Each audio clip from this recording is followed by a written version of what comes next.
Dhammapada verse 20.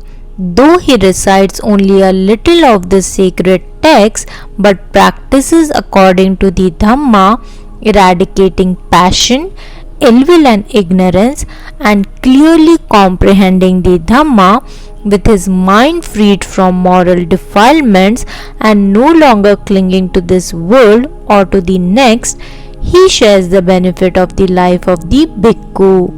While residing at the Jetwana monastery, the Buddha uttered this verse with reference to two bhikkhus who were friends. Once there were two friends of noble family, two bhikkhus from Savatthi. One of them learned the Tipitaka and was highly skilled at reciting and preaching sacred texts. The first monk used to teach other monks, and all those who learned from him became arahants, but he did not become even Shrotapanna. The second monk used to practice whatever Buddha taught and soon reached the arahantship with the analytical insight. When this was discussed among the monks, Tathagata said the above verse. A true seeker of truth, though he may speak only little of Buddha's words, or he may not be able to recite extensively from religious texts, but if he lives in accordance with the teachings of the Buddha, if he has got rid of passion, ill will and delusion, and if he is free from clinging to the worldly things, he is a partaker of a life of a renunciate. This stanza emphasizes the fact that mere reciting of the words of the Buddha is not going to make much of the difference in the religious life of a person. It is very important for the truth seeker to practice what is being recited.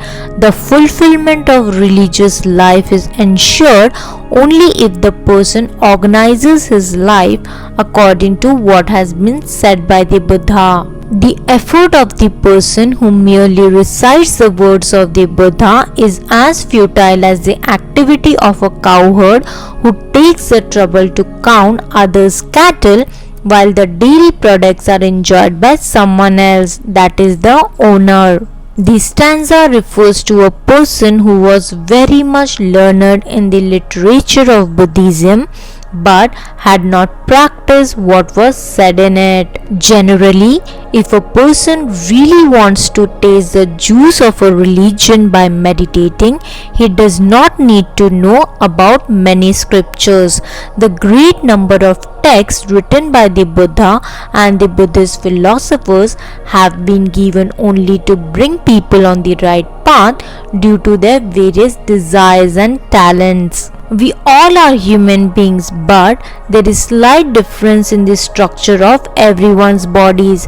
In the same way, there is difference in the thoughts, rituals and the thinking. If a person wants that everyone should think the way he thinks, he will face nothing but problems and troubles. Therefore, a person who really wants to be free from the world by doing spiritual practice, he should adopt one of those innumerable remedies and use it in his life. Take for example, only compassion. Meditate on it and apply it in your life. If you do this, then compassion alone will help you to be free from this world.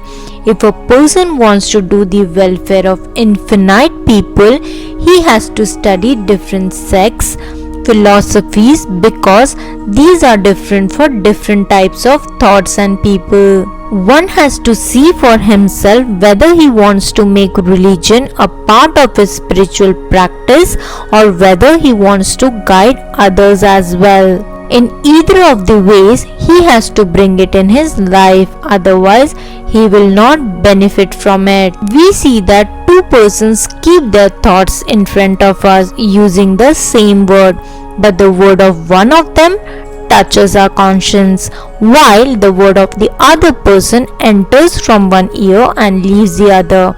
It doesn't even matter what the other person has said. The only reason for this is that the person who has used his words out of his experiences, he could only tinker our mind and influence us. Thus, the person who inculcates the words written in the scriptures, he is a Shraman, a monk and a religious person. If you like our work, kindly like and share our content.